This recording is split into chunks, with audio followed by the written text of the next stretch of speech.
She looked him in the eyes, keyed the launch override, and left him to die. That was how the general told it later, in the tone of a man reciting an inventory. The human squad had been pulled from the rescue manifest with one stroke of his ceremonial claw. A single line crossed out in gold ink. It was clean, it was efficient. It was, as any Sithari staff officer would have agreed at the time, exactly the correct call. The humans, after all, were a diplomatic favor kept on retainer for parades. Ornamental soldiers with soft skin and softer nerves. The coalition's crack teams were already in the reef.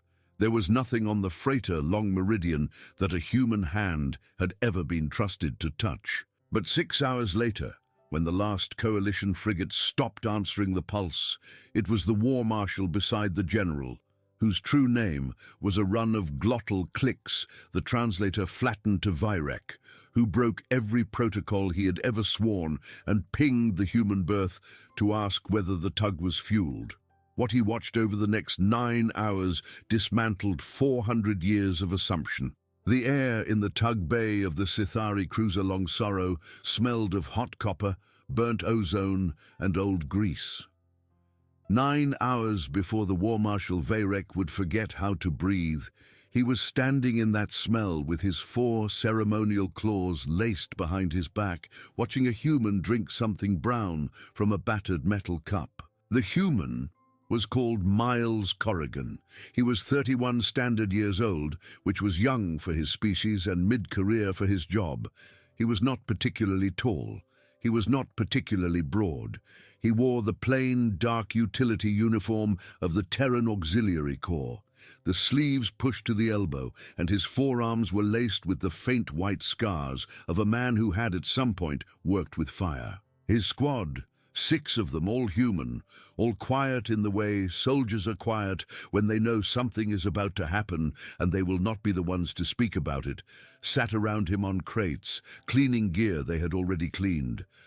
The gear was mostly kinetic. It was old. It was almost embarrassing.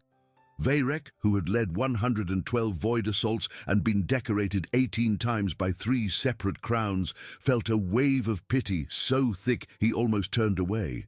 Miles Corrigan looked up and caught the pity and did not flinch from it. He simply lifted the metal cup in a small, dry salute and drank. Behind Virek, the general's aide was hurrying down the ramp with a data slate. Marshal, General Kessis Tharak has revised the manifest. Revised. The human element is scratched. Virek turned. On what grounds? The aide's throat pulses fluttered the way they always did when a subordinate had to relay a superior's contempt without owning it. The general notes that the operation calls for professional depth. He does not wish to explain to Terran Command why one of their diplomatic auxiliaries died in a plasma reef. Virek looked once more at the humans around the crate. Miles Corrigan was tapping a message into his slate with 2 blunt fingers, calm as a farmer checking the weather. "Fine," Virek said. "Signal the coalition to advance." He did not know yet that he would be the one to walk back down that ramp before the shift was over. He did not know that he would be the one asking Miles Corrigan, in a voice unrecognizable to his own ears, whether the tug was fueled. He only knew, in the quiet part of himself, that a war marshal is not supposed to have, that when the aide climbed the ramp again and the humans were left alone with their coffee, one of them said something under his breath and the others laughed, not loudly, not bitterly. It was the small, tired laugh of people who had been passed over so many times it had become a joke. Miles Corrigan did not laugh. He simply reached under his bunk and, with a care that struck Virek as almost tender, lifted down a long, forked bar of forged black steel. It had 2 heads, a claw on one end, a spike, and adze on the other. It looked as if it had been made by a species that had never heard of energy weapons. "What is that?" Virek asked, before he could stop himself. Miles Corrigan looked up. "Halligan bar," he said. "Fireman's tool." "For what?" "For opening doors that don't want to be opened." He balanced it across his knees. It was my father's. Varek turned away, told himself the tightness in his auxiliary lung was excitement for the coming operation, and walked back to the bridge where the general was waiting. 2 hours later, the plasma reef ate the coalition's crack teams alive. The reef around the freighter Long Meridian was not a normal hazard. It was a smear of magnetized plasma that had leaked from a dying star and coagulated into currents. The coalition's finest, 3 frigates and a fleet of assault sleds, crewed by Sithari, Olri and Chauvan veterans, went in with shimmer shields raised and a plan cut from 100 rehearsals. The reef swallowed the first sled 90 seconds in. It swallowed the second at 4 minutes. By minute 9, the flagship frigate Cold Argent had gone silent on all channels, and the 2 escorts were tumbling on burnt attitude thrusters, screaming for extraction. The bridge of the Long Sorrow smelled of fear. The general stood very still at his rail, his 4 hands folded behind him, his throat pulses flickering under the collar of his dress uniform. The tactical officers moved like people who did not want to be noticed.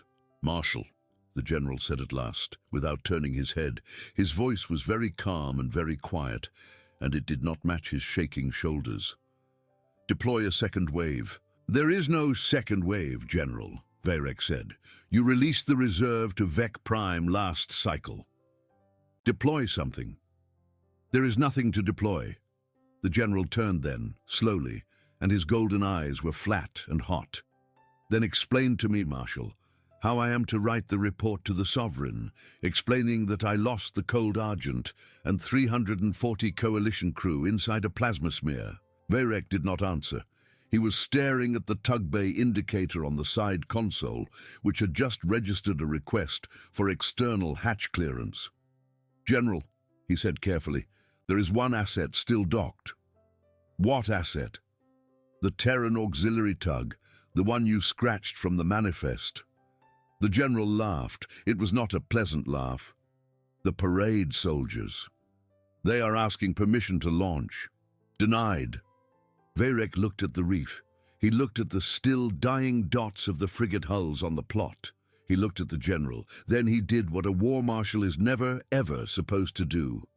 He walked to the internal comm without asking, keyed the tug bay, and said, "Corporal Marshal Varek, permission granted, fuel and go." The general's mouth opened. It stayed open. The tug launched 48 seconds later. Varek stood at the plot and watched it go. It was a squat, ugly little vessel, painted in Terran blues and greys, with the scarred hull of something that had been used and used hard, and then patched and used again. It moved without ceremony. It banked once, lined up on the reef and lit its main burn. Then it did something that was, by every metric of Sithari flight doctrine, impossible. It went in at full military burn, without dropping to reef approach speed. It did not fold its wings. It did not deploy shields. It punched through the outer wall of the plasma current like a swimmer diving into cold water, and it did not slow down. "That is not possible," the flight officer whispered. "That is not possible," the weapons officer echoed. "Explain to me," the general said, in a voice like a broken hinge, "how a Terran auxiliary tug is doing something my flagship could not." Varek did not have an answer yet. He would spend the next 9 hours assembling one. Miles Corrigan was pinned to his flight harness by a weight the Long Sorrow's inertial dampeners had never been designed to accommodate. His face, in the tug's cockpit feed that Varek had ordered piped to the bridge, had gone pale and slack. His eyes were open. His hands were on the yoke. He was breathing in the slow, ordered pattern of a man who had done this before. "Talk to me, Corrigan," Varek heard a voice say. It was Corrigan's own squad on the internal channel. "What's your pulse?" "Fine," Corrigan said. "Corrigan, what is your pulse?" 94. "Fine. Get ready for hatch breach in 3 minutes." 94, Varek thought. His own pulse would have been 300 by now, and half of it would be a scream. "He is going to die," the flight officer whispered. "He is not going to die," Varek said. He did not know how he knew. The tug punched clear of the outer reef current and lined up on the crippled hull of the Long Meridian. It came in fast, too fast. It flared its retros at the last possible instant and hit the airlock coupling hard enough to shudder the freighter's frame. The mag clamps caught. Miles Corrigan unstrapped. He picked up the Halligan bar. He tucked a squat, ugly sidearm into a holster on his thigh, old and obscene, and Vayrek's weapons officer would later identify it as a pistol of the caliber 50 class, a caliber the Sithari had banned from their own military 4 centuries earlier on the reasonable grounds that it was cruel. Corrigan looked into the tug's own camera, straight through the feed, straight at Vayrek. He did not know Vayrek was watching. He would not have known Vayrek's name. "Rescue in progress," he said mildly. "Talk to you in a bit." Then he opened the airlock and stepped into the dark. He was 31 years old. He had been born in a cold city on the shore of a great inland sea on Earth, a place where, in winter, the water froze in slabs along the piers, and the wind off the lake could kill an unwary man in an hour. His father had been a firefighter, and before that, his grandfather. The Halligan he carried had been forged for the ladder truck of a station house in the port of Duluth, and it had opened doors in 1142 structure fires before the old man passed it down. Miles had left the fire service at 28, when Terran Auxiliary Corps came looking for people who could work in the dark, in the cold, in the smoke, in the noise, and who did not stop moving when they were afraid. He had done 22 civilian rescues before the Coalition even knew Earth existed. His file, when it was finally read aloud to a horrified alien audience, would mention 17 of them. The other 5 had happened in places the Coalition would not have believed, and Miles had never spoken of them, not even to his own squad. The freighter Long Meridian was full of smoke, and it was full of dead people, and it was full of the wrong kind of silence. Corrigan moved through the aft corridors, with the Halligan low and the sidearm holstered. He did not clear rooms with the frantic geometry of Sithari special forces. He moved the way a firefighter moves in a burning house, slowly, in a crouch, one hand on the bulkhead, listening. At the second bulkhead, he found a Sithari commando. She was still alive, barely. Her shimmer shield had failed, and something had punched a hole through her breathing baffle. She looked up at him with the pale gold eyes of her species and made a small, drowning sound. He knelt. He took the emergency sealant patch from his own kit, cracked it, and pressed it against her breathing baffle without asking her permission. She stopped drowning. He put her hand on the seal so she would hold it in place. He did not say anything. "Do not die," he said finally, in the 2 words of Sithari he knew. Then he moved on. On the bridge of the Long Sorrow, Vayrek was breathing very carefully. "General," he said, "are you seeing this?" "I am seeing," the general said, "a suicide. Look at his pulse trace." "I do not care about his pulse trace. His pulse is going down." The general looked. His mouth did that thing again where it opened and forgot to close. Miles Corrigan's pulse, according to the Auxiliary Corps biomonitor he had never bothered to switch off, was falling. It had been 94 in the tug. It was now 78. The man was walking into a graveyard, and his body was preparing him for it by getting quieter. How? "He is from a heavy world," Vayrek said. He was reading it, in real time, from a Terran biology archive he had never bothered to open before.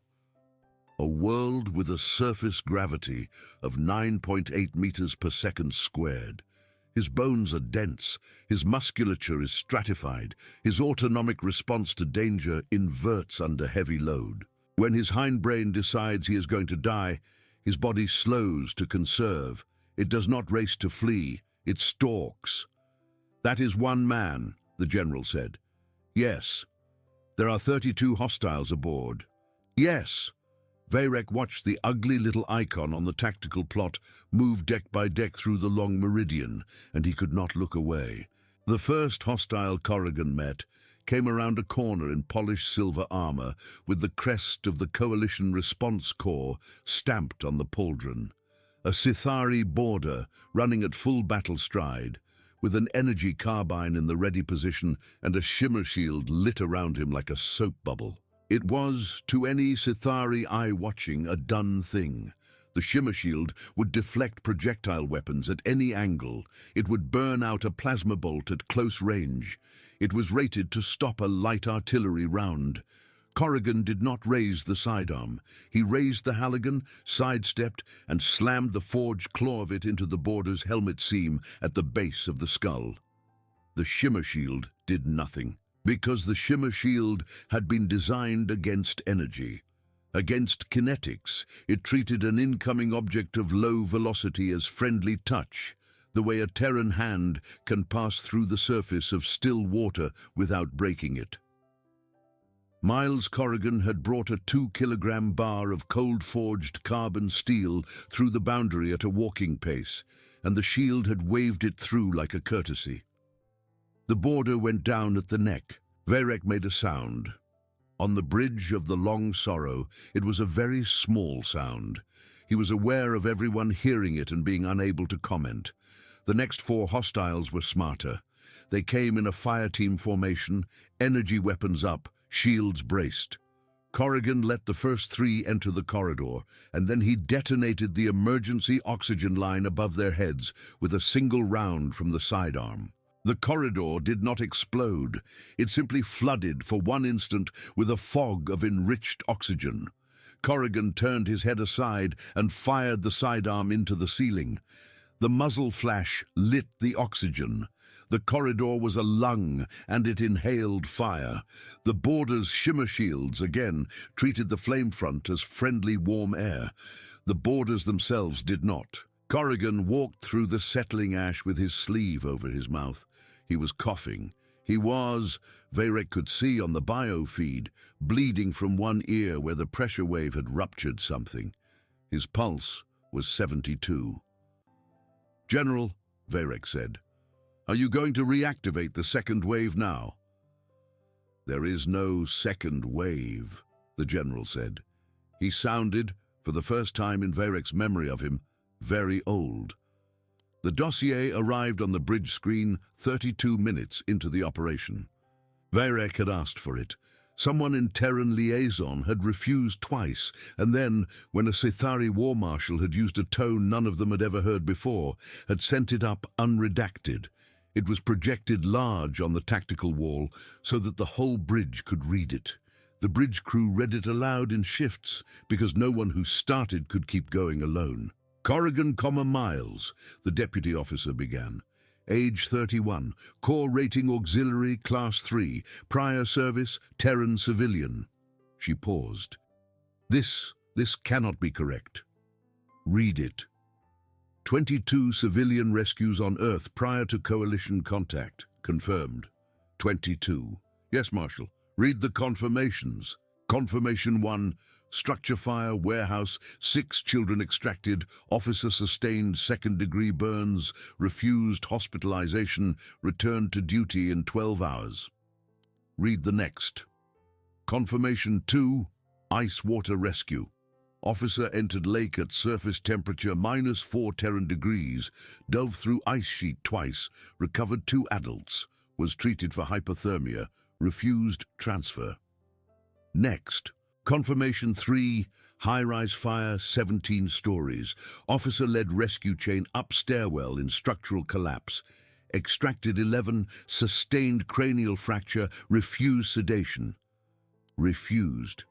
Refused, Marshal. Continue. The deputy officer went pale under her plates.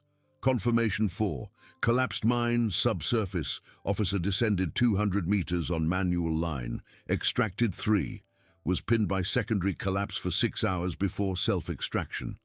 Self-extraction. Yes, Marshal. The report says he unpinned himself.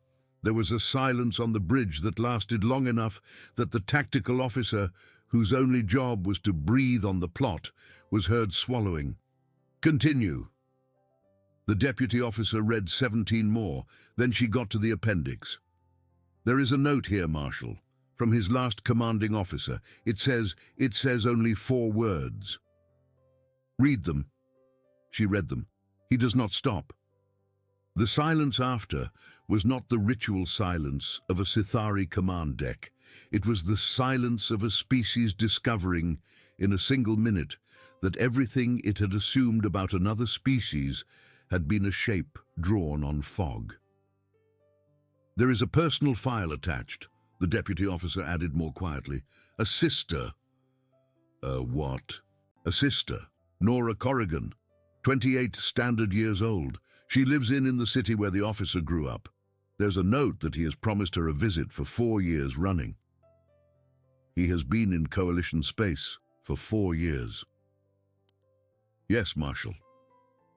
Varek said nothing. He was watching on the tug feed the ugly little icon of a human in a smoke-filled corridor stop at a hatch, brace the Halligan, and pry. The hatch was a security bulkhead. It weighed 11 tons. It had been welded shut from the other side by the boarders who had, at that moment, 31 Coalition crew members trapped behind it. The Halligan bit into the seam. Corrigan set his shoulder against the shaft. The bar bent, the seam did not. He shifted his grip, he set his hip, he put a foot on the frame. He pulled, the seam gave, he pried again. The bar screamed, the hinge tore, he pried again. On the third pry, the bulkhead peeled aside with the sound of a mountain groaning, and 31 Coalition crew members. Sithari, Olri, Chorvan, all of them in shock, all of them alive, spilled into the corridor. He did not speak to them. He waved a hand at the airlock behind him and said, "Tug, move." They moved. He kept going. On the bridge of the Long Sorrow, no one said anything for a long time. The general had sat down. He had not asked permission.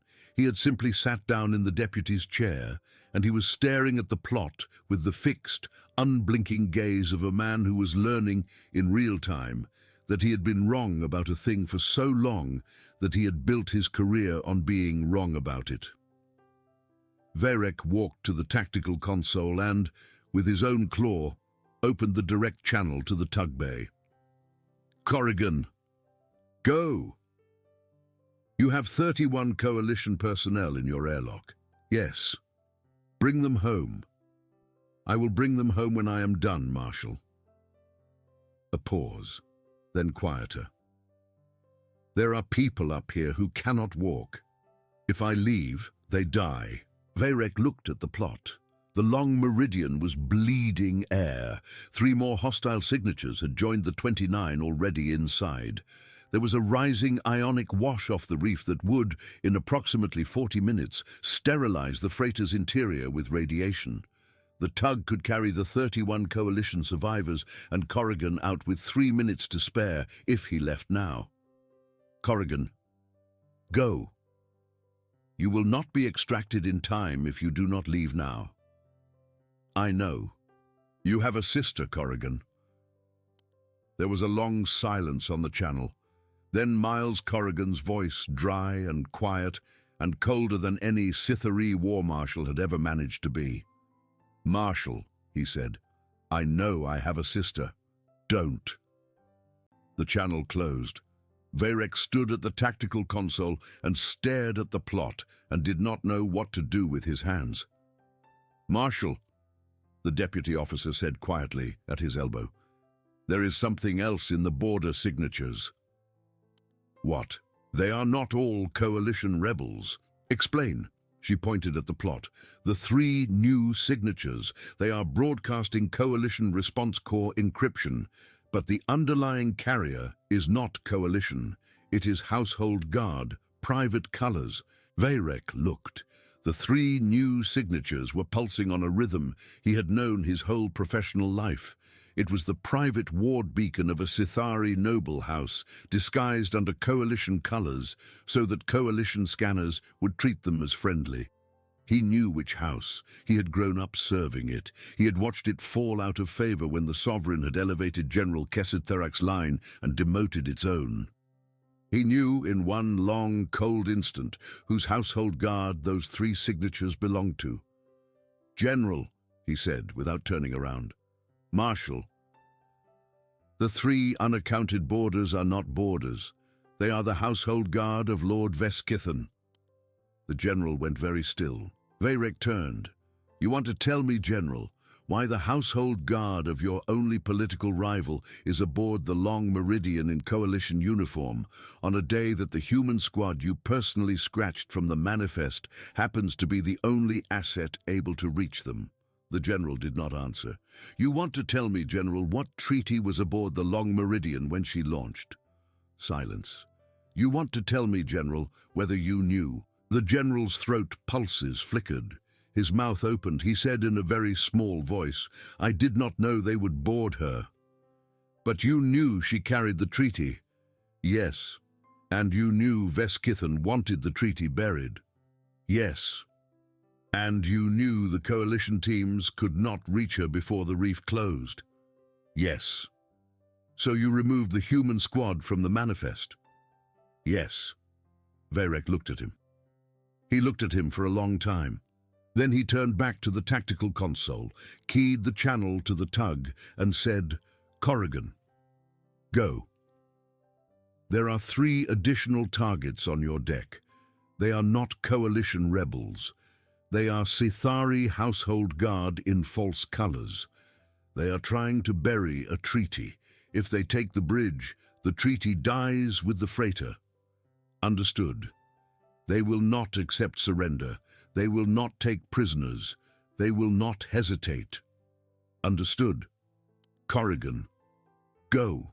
Vayrek did something he had never done in his life. He asked a favor of a subordinate species. Bring me the treaty, he said, and bring me the Lord. There was a small, dry chuckle on the channel. Then Miles Corrigan said, Marshal, I don't work for you. But I don't like men who send other men to die on paperwork, so I'll bring him. The channel closed again. The general was still sitting in the deputy's chair, staring at nothing, his 4 hands folded in his lap, like a man at his own funeral.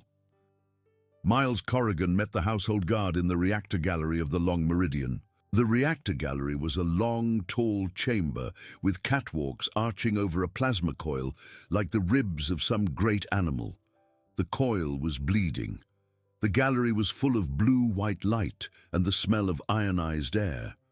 The 3 guards were on the upper catwalk, waiting, because they had been briefed on the position of every airlock and every service hatch on this deck, and they knew where he would come from. Corrigan came from below. He had gone down through a service duct that no one had told him about because he had asked the ship, and the ship, which had noticed him being kind to a dying Sithari commando, had unlocked itself for him 1 deck at a time. The first household guard turned at the sound of a small scrape below him and had time to think, absurdly, of a man on a ladder. Corrigan's first shot took the guard's ankle. It was caliber 50.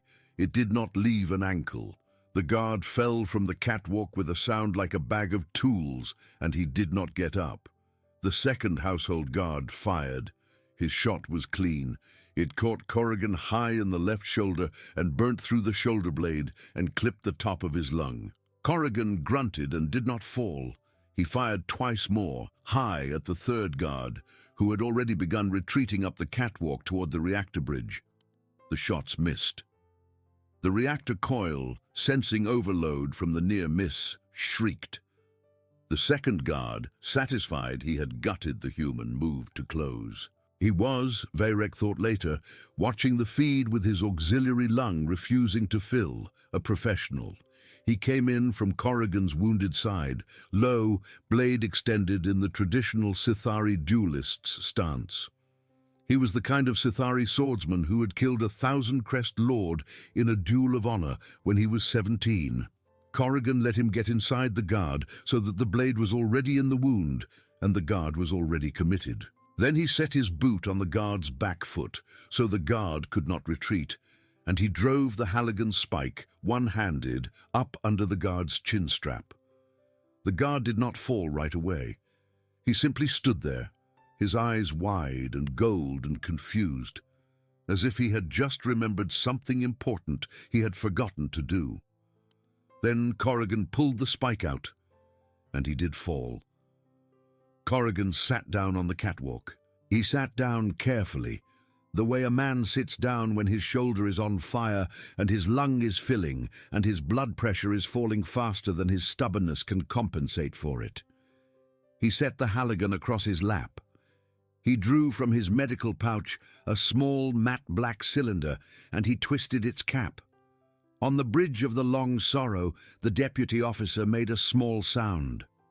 "Marshal," she said, "that is not anesthetic." "What is it?" "It is a wound stapler." "For what?" "For the field." Miles Corrigan cut through his own uniform with a small blade he took from his boot. He did it left-handed because his right shoulder was ruined. He peeled the fabric away from the wound. He looked at the wound. He tilted his head slightly as if evaluating a piece of masonry. Then, without changing his expression, he pressed the stapler to the entry hole, keyed it, and closed it. The stapler made a sound like a small hammer.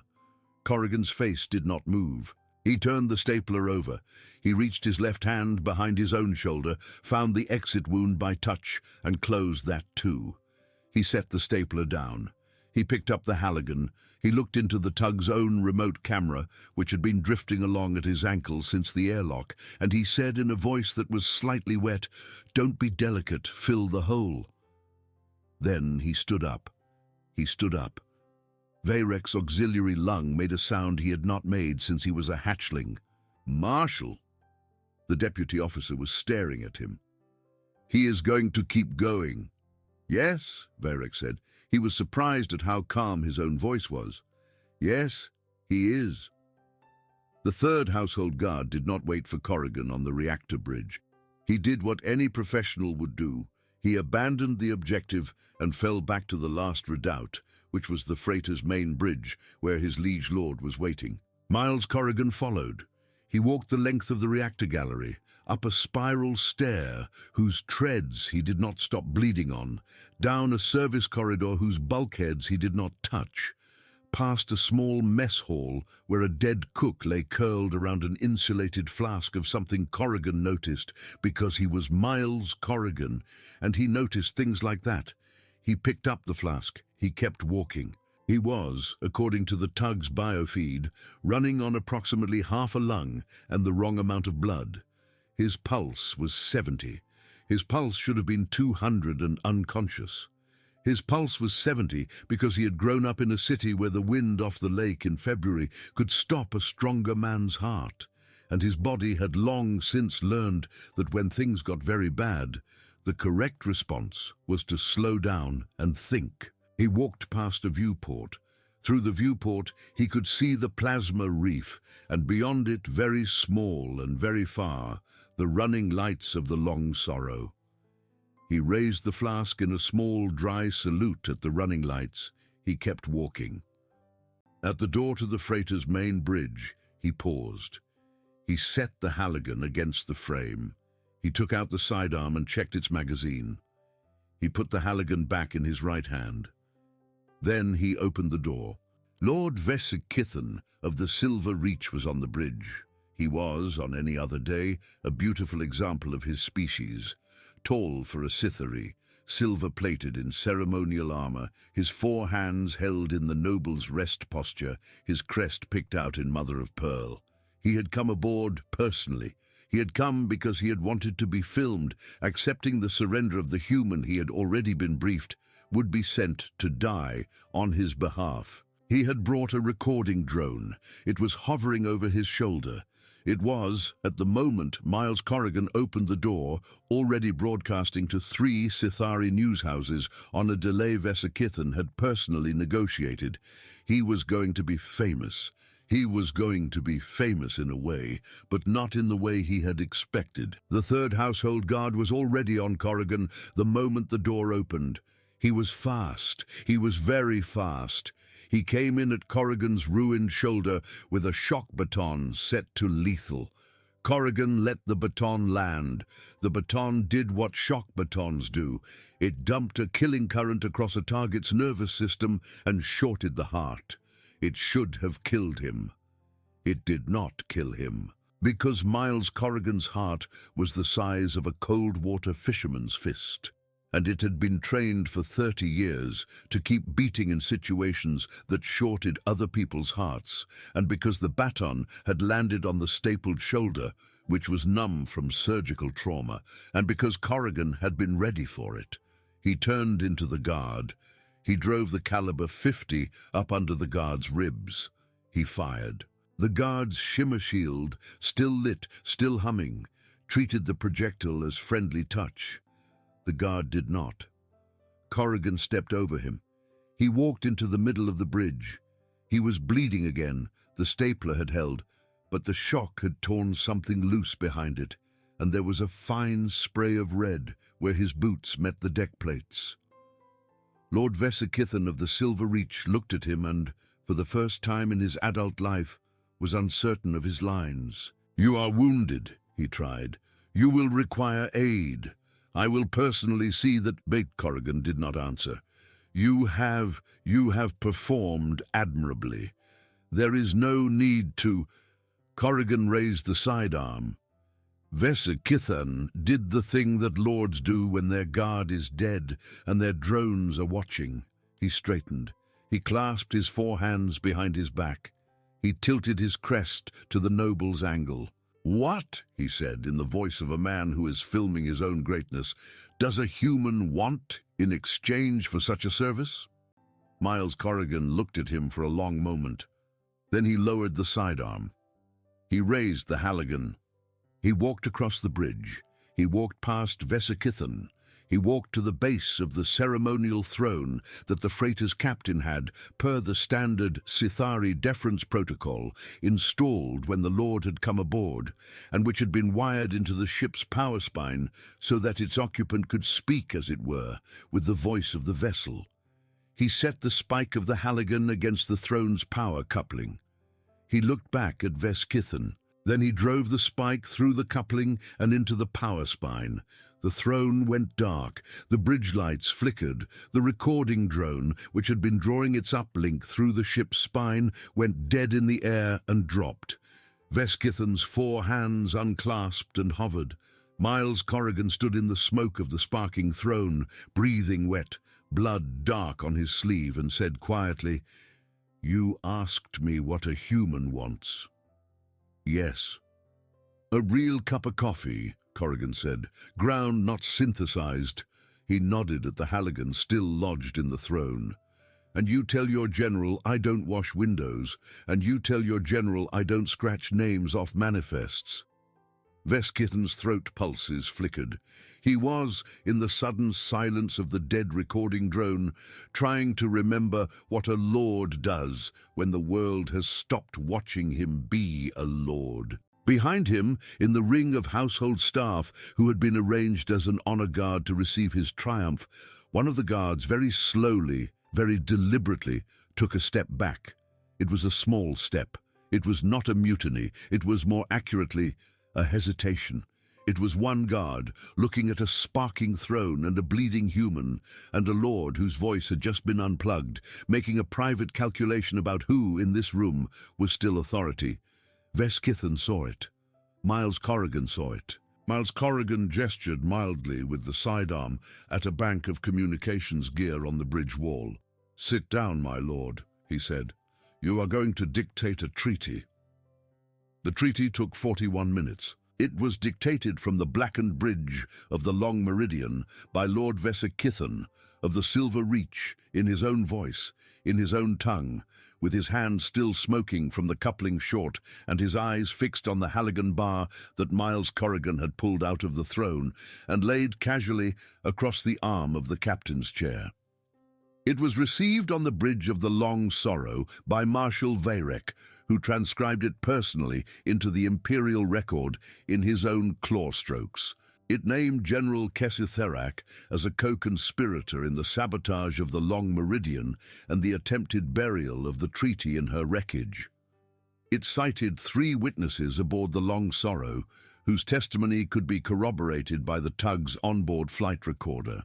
It confessed in the specific and self-damning language of Sithari legal tradition that Lord Vesakithan had commissioned the boarding, that he had disguised his household guard in coalition uniform, and that he had done so with the express purpose of ensuring that no rescuer would survive, to speak of what had been aboard the freighter. It did not name General Keseth Therak with kindness. It named him with the precise, cold viciousness of a Sithari noble who has just realized that his political rival has caught him, and that the only way to survive the fall is to drag the rival down with him. The general read the dictation as it came across his console. His throat pulses had stopped flickering.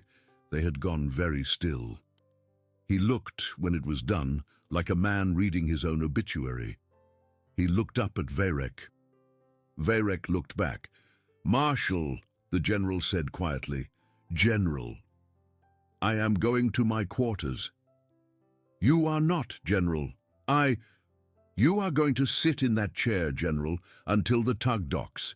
You are going to receive Lord Vesikithan into custody. You are going to accept on behalf of the sovereign the treaty he has dictated. And you are going to shake the hand of the Terran auxiliary you scratched from the manifest. And you are going to do it with cameras rolling. And you are going to smile." The general closed his eyes. "Yes, Marshal," he said. The tug docked 11 minutes later. Miles Corrigan brought it in one-handed because his right shoulder had, at some point in the last 50 minutes, given up. He brought aboard 43 coalition survivors, one bound Sithari lord, 3 household guard corpses in body bags, and a dictated treaty on a flash slate that would, over the next 6 standard months, restructure 400 years of Sithari coalition diplomacy.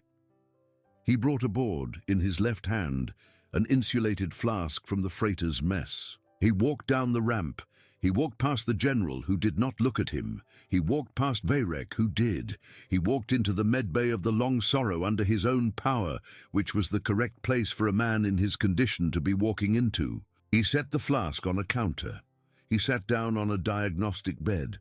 He looked at the Sithari medic, who was staring at him with the kind of horror only a healer can produce, and he said mildly, "You are going to want to sedate me for the shoulder.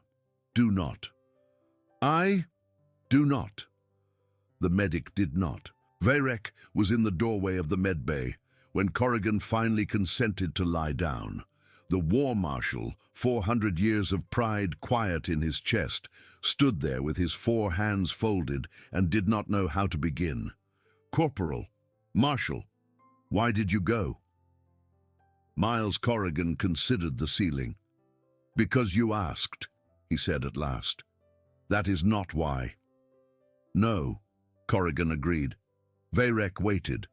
"When I was 13, Corrigan said in a voice that had almost no color in it, "my father took me to a house fire on the north side. Winter fire, kerosene heater, 3 kids in the attic. My father went up the ladder. The ladder truck was old. It slipped. He kept going. He got the 3 kids out. He came back down. He had frostbite in 3 fingers and a burn across his back the size of my 2 hands. And when we got home, he sat at the kitchen table and he drank coffee and he said, 'Miles.' And I said, 'Yes, sir.' He said, 'You cannot let a house eat a kid on your watch. Not on your watch. You understand?' And I said, 'Yes, sir.' And he said, 'Good.' And he drank his coffee." Corrigan paused. He was quiet for a while. "That was the last conversation I had with him. He died on a run 4 months later. Structural collapse. Went in for a woman who was already dead. Would not stop." Vayrek did not speak. He was not sure his voice would work. "So when your general," Corrigan said, "sat on a bridge and scratched 31 people off a rescue manifest because it was politically convenient, and when your marshal called down to a corporal and asked if the tug was fueled, that was a house fire on the north side, and I am my father's son, and that is why I went. Now, if you would like to argue about it with my father, he is at St. Peter's Cemetery in Duluth, Section 12, and I am sure he would enjoy the company. But I am going to sleep now." He closed his eyes. Varric stood in the doorway for a long time. Then, very carefully, he walked to the counter, picked up the insulated flask that Miles Corrigan had brought aboard from the dead cook's mess hall, and cradled it as if it were a relic. He carried it when he flew home, strapped to his own flight harness. Beside it, on a strip of pressed vellum, in his own claw strokes, he had entered a promise. It was drafted in the tongue of a species he had underestimated for 400 years. It said, in plain and unornamented Sithari, that henceforth every rescue manifest in Sithari space would carry the human name first, because some debts are paid only in kind. The sovereign received the treaty 3 standard days later. The general was quietly retired. It was not called a retirement, it was called a request for personal leave. Everyone understood. Lord Veskithan of the Silver Reach was stripped of his titles and lodged in a cold estate on a moon, where he would, if he behaved, be permitted to write his memoirs. He did not write them. He was afraid, it turned out, of blank pages. Marshal Varric was promoted to Prime Marshal of the Reef Command. He accepted the promotion with the appropriate rituals. In his acceptance speech, which was broadcast to 11 star systems and one small blue-green world orbiting a yellow star, he spoke for exactly 3 minutes. He said only this. He said that his species had, for 4 centuries, treated another species as an ornament. He said that his species had, in the person of a certain general, treated that ornament as expendable. He said that his species had learned, on a certain day in a certain plasma reef, that ornaments are not always what they appear to be. He said that he had a jar of ground coffee from a place called Duluth, on a shore of a great lake, on a heavy world in a small yellow system, and that he intended to drink it, 1 cup at a time, for the rest of his career, every time he was tempted to scratch a name off a manifest. He said that this was all. He stepped down from the podium. 6 weeks later, in the medbay of the Long Sorrow, which had been redirected to a diplomatic run so that Miles Corrigan could be delivered home in the manner appropriate to what he had done, Prime Marshal Varric came to see the human off. Corrigan was walking again. He was walking badly because his shoulder would never work quite right again, and his lung would always sound a little wet in cold weather, but he was walking. He was carrying the Halligan. It was scored, and one of its heads was slightly bent from the throne coupling, and he had polished it. Varric stood at the airlock. Corrigan stood at the airlock. Between them, on a small levitating tray, was a Sithari ceremonial award.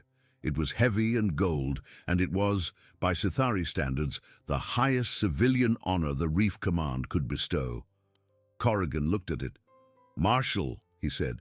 "Prime Marshal." "Sorry, Prime Marshal." "Corporal." "Thank you," Corrigan said. He was polite. He was very polite. "But I'm not sure what I am supposed to do with this."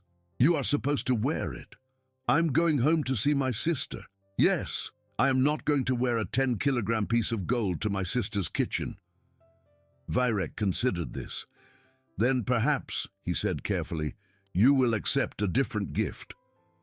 Corrigan waited. Varric gestured. Behind him, a very young Sithari attendant stepped forward. She was carrying a small wooden crate. She set it, with great ceremony, on the deck. She opened it. Inside was a jar of ground coffee. Miles Corrigan looked at it for a long time. Then he began, quietly, to laugh. He laughed until he had to sit down. He laughed until he had to hold his ruined shoulder.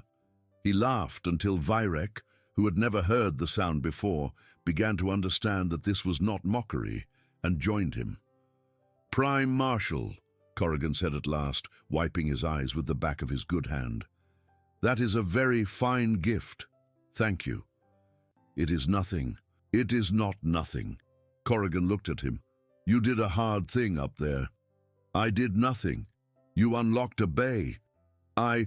"You unlocked a bay, Prime Marshal. That is the whole job. The rest of it is just walking. Anybody can walk. Somebody has to unlock the bay." Varric could not speak. Corrigan reached into his kit and pulled out something small and metal. He turned it over in his hand once, considering. Then he held it out. It was a token.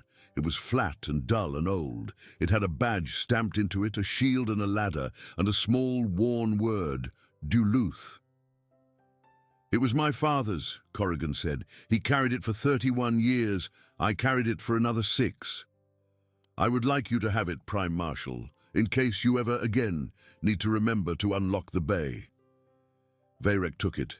His hand shook. Miles Corrigan picked up the Halligan. He picked up the jar of coffee. He stepped through the airlock into the small transit vessel that would take him home. He did not look back.